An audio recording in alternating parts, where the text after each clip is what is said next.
Day 5 na mi karon sa among CO visit guys, and look, wow, mga beautiful. And look, si Niza og Pinkolo naghangop sila karon today.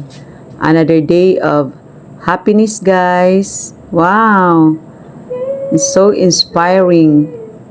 Niza and Pinkol.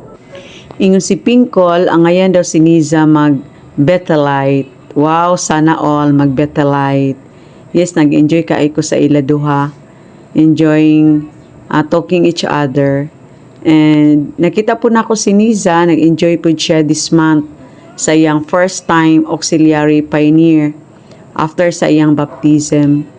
So, nindot kaayo ang experience for the new service year this month nga mag-auxiliary pioneer.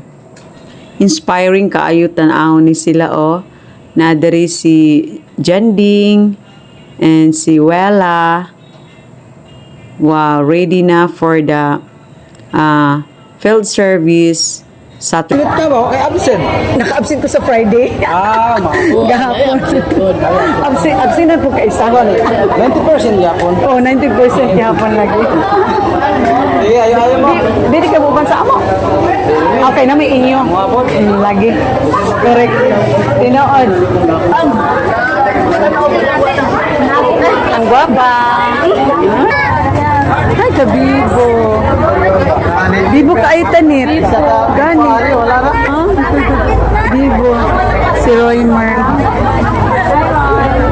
Bibo ka ayaw